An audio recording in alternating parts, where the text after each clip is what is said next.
નમસ્કાર મિત્રો સ્વાગત છે તમારું અમારી યુટ્યુબ ચેનલમાં। આજની વિડીયોમાં વાત કરીશું દેશ અને દુનિયાના સુપરફાસ્ટ સમાચારની।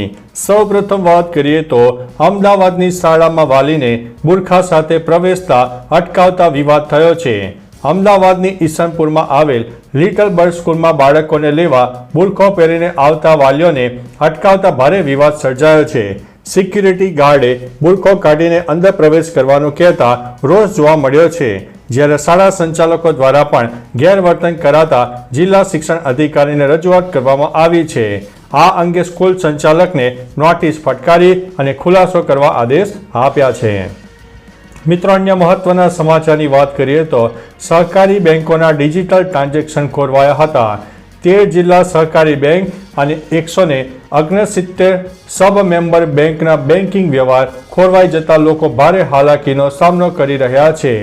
TCSની પેટા કંપની સીએજમાં રેમન્સવેર જેવા એટેકની આશંકાના પગલે આ સમસ્યા સર્જાઈ હોવાનું બેન્કિંગ સેક્ટર સાથે સંકળાયેલાઓનું કહેવું છે। સોમવાર 29 જુલાઈથી 31મી જુલાઈ સુધીમાં 3 દિવસમાં આશરે 500 કરોડના આર્થિક વ્યવહારો અટવાઈ પડ્યા હતા। મિત્રો, અન્ય મહત્વના સમાચારની વાત કરીએ તો 35 સ્પા અને હોટલમાં CID ક્રાઇમની રેડ। અમદાવાદ ગાંધીનગરની 35 સ્પા હોટલમાં CID ક્રાઇમની રેડ પડી છે। અમદાવાદની મોંઘી હોટલો તેમજ ગાંધીનગરની કેટલાક હોટલોમાં એક સાથે CID ક્રાઇમની 35 પોલીસ ઇન્સ્પેક્ટરની ટીમ રેડમાં જોડાઈ હતી। સામે આવેલી માહિતી અનુસાર આ રેડમાં હોટલોમાંથી વિદેશી યુવતીઓ મળી આવી છે। રેડ દરમિયાન CID ક્રાઇમે કુલ 22 જેટલા ગુના નોંધીને સમગ્ર રાજ્યમાં ફફડાટ ફેલાવી દીધો છે, તેમજ 42 લોકોની અટકાયત કરી છે। મિત્રો, અન્ય મહત્વના સમાચારની વાત કરીએ તો લોકમેળાના રાઇટ્સ ધારકોની ચીમકી। રાજકોટ લોકમેળાના રાઇટ્સ ધારકોએ ચીમકી ઉચ્ચારી છે। TRP ગેમ ઝોન દુર્ઘટના બાદ રાઇટ ધારકો માટે ફિટનેસ સર્ટી દાખલ કરતા રોષ સામે આવ્યો છે। જૂના નિયમો યથાવત રાખવાની માંગ સાથે ટિકિટના ભાવ વધારાની માંગ કરી છે। 40 રાઇડ સામે 192 ફોર્મ ભરાયા છે, ત્યારે ઉપરોક્ત મુદ્દાઓ નહીં ઉકેલાય તો વેપારીઓ દ્વારા લોકમેળાના બહિષ્કારની ચીમકી ઉચ્ચારવામાં આવી છે। મિત્રો, અન્ય મહત્વના સમાચારની વાત કરીએ તો સુરત મેયરને ફાયર કર્મીના ખભે બેસવું ભારે પડ્યું છે। સુરતમાં ભારે વરસાદના પગલે રોડ રસ્તાઓ બિસ્માર થયા છે।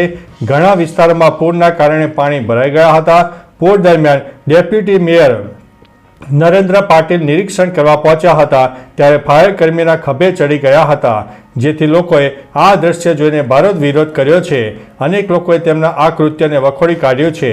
ભારે વિવાદ બાદ વિરોધ પક્ષના સભ્યો સામાન્ય સભ્યમાં વિરોધ વ્યક્ત કર્યો હતો।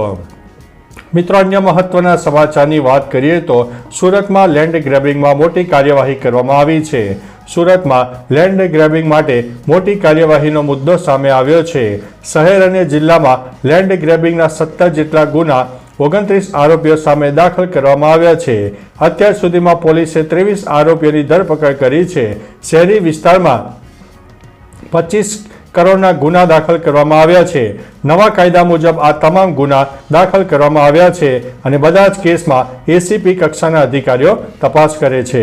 મિત્રો, અન્ય મહત્વના સમાચારની વાત કરીએ તો બ્રિજનું ઉદ્ઘાટન થાય તે પહેલા જ તિરાડો પડી છે। વડોદરામાં 24 કરોડના ખર્ચે બનેલા બ્રિજનું ઉદ્ઘાટન પહેલા તિરાડો પડી ગઈ છે। બ્રિજનું RCC સ્ટ્રક્ચરમાં તિરાડો જોવા મળતા સાવલીના ધારાસભ્ય કેતન ઇનામદારે રાજ્યના મુખ્યમંત્રીને પત્ર લખ્યો છે। ધારાસભ્યએ માંગ કરી છે કે વિજિલન્સ તપાસ કરવામાં આવે। ઉલ્લેખનીય છે કે આ બ્રિજ પરથી રોજના હજારો ભારદારી વાહનો પસાર થાય છે, ત્યારે પુલની ગુણવત્તા મુદ્દે અનેક સવાલો ઊભા થઈ રહ્યા છે। મિત્રો, અન્ય મહત્વના સમાચારની વાત કરીએ તો પતિએ પત્નીને બચકા ભર્યા, ડોક્ટરે આપ્યા છે ધનુના ઇન્જેક્શન। મહીસાગરમાં પત્નીએ પતિને બચકા ભરતા ભારે ચકચાર મચી ગઈ છે, જેમાં સરકારી હોસ્પિટલમાં પતિને સારવાર આપવામાં આવી છે, જેને લઈને પતિ સરકારી હોસ્પિટલના તેના કેસ પેપરમાં બૈરું કર્યો હોવાનો ઉલ્લેખ કર્યો હતો। ડોક્ટરે આ વ્યક્તિને ધનુનું ઇન્જેક્શન આપીને વધુ સારવાર માટે દવા પણ આપી છે। બૈરું કરડવાની ઘટનાને લઈને કેસનો ફોટો વાયરલ થતાં સોશિયલ મીડિયામાં તર્ક વિતર્ક પણ જોવા મળ્યા છે। મિત્રો, અન્ય મહત્વના સમાચારની વાત કરીએ તો તંત્રએ બનાવ્યા અમદાવાદમાં ડાન્સિંગ રોડ। અમદાવાદ શહેરમાં 2 દિવસથી પડેલા વરસી રહેલા વરસાદથી તંત્રના પ્રી મોન્સૂન એક્ટિવિટીની પોલ ખુલી ગઈ છે. સતત વરસેલા વરસાદના પગલે ઠેર ઠેર પાણી ભરાઈ ગયા હતા અને નવા બનાવેલા રોડ પણ પાણીમાં ધોવાઈ ગયા હતા. તો રોડ પર પાણી ભરાતા વાહન ચાલકો મુશ્કેલીમાં મુકાયા હતા તેવો વિડીયો વાયરલ થયો છે, જેમાં વાહનો રોડ પરથી પસાર થતી વેળાએ ખાડામાં સાફ ડાન્સ કરી રહ્યા હોય તેવું સામે આવી રહ્યું છે અને લોકો તંત્ર સામે રોષ ઠાલવી રહ્યા છે. મિત્રો, અન્ય મહત્વના સમાચારની વાત કરીએ તો વાયનાડમાં ભૂસ્ખલનના કારણે અત્યાર સુધીમાં 243 લોકોના મોત થયા છે. કેરળના વાયનાડમાં ભારે વરસાદ બાદ ભૂસ્ખલનમાં મૃત્યુ આંક 243 પર પહોંચ્યો છે. 130 લોકો હોસ્પિટલમાં છે, જ્યારે 200થી વધુ લોકો હજુ પણ ગુમ છે. Army, air force, NDRF, SDRF, police અને ડોગ સ્ક્વોડની ટીમ બચાવ કાર્યમાં લાગેલી છે. મોડી રાત સુધીમાં 1000 લોકોને બચાવી લેવામાં આવ્યા છે. 3000 લોકોને રિહેબ સેન્ટરમાં મોકલાયા છે. હવામાન વિભાગનું વાયનાડ ઉપરાંત ઘણા જિલ્લાઓમાં ભારે વરસાદનું એલર્ટ જારી છે. મિત્રો, અન્ય મહત્વના સમાચારની વાત કરીએ તો વનરાજા પરિવારની રોડ પર શાહી લટાર જોવા મળી છે. ગીર ગઢડામાં એક સાથે 11 સિંહોનું ટોળું રસ્તો પસાર કરતા હોય તેવા દ્રશ્યો સામે આવ્યા છે. રાત્રિના સમયે એક સાથે સિંહ પરિવારનું ટોળું ગ્રામ્ય વિસ્તારમાં સિક્કાની શોધમાં નીકળતા હોય છે, ત્યારે રાત્રિના ગીર ગઢડા તાલુકાના ખીલાવડ ઈટવાયા રોડ પર એક સાથે 11 સિંહોનું ટોળું રસ્તો પસાર કરતા જોવા મળ્યું હતું. આ સિંહનું ટોળું રેવન્યુ વિસ્તારમાં જોવા મળતા લોકોમાં ભયનો માહોલ છવાઈ ગયો છે. મિત્રો, અન્ય મહત્વના સમાચારની વાત કરીએ તો દિલ્હીમાં વરસાદ બાદ અનેક જગ્યાએ પાણી ભરાયા છે. દિલ્હીમાં વરસાદ બાદ મોટી ચિંતા વધી છે. અનેક જગ્યાએથી જામના ચિત્રો બહાર આવ્યા છે. જૂના રાજેન્દ્રનગરમાં જે અકસ્માત થયો હતો ત્યાં પણ પાણી ભરાયા છે. પૂર્વ દિલ્હીના સલવાન સ્ટેશન મયુર વિહારમાં સવારે 8:30થી લઈને મોડી સાંજે 8:30 સુધીમાં 119 મિલીમીટર વરસાદ નોંધાયો છે, જ્યારે NCM RWF station Noida sector 62, Gautam Buddha નગર અને યુપીમાં 118.5 મિલીમીટર વરસાદ નોંધાયો છે. મિત્રો, અન્ય મહત્વના સમાચારની વાત કરીએ તો પાટણ હિંસા મામલે ગુજરાત કોર્ટનો મોટો નિર્ણય. પાટણ હિંસા મામલે મુસ્લિમોનો આર્થિક બહિષ્કાર કરનારાઓ સામે ગુજરાત કોર્ટે FIR કરવાનો આદેશ આપ્યો છે.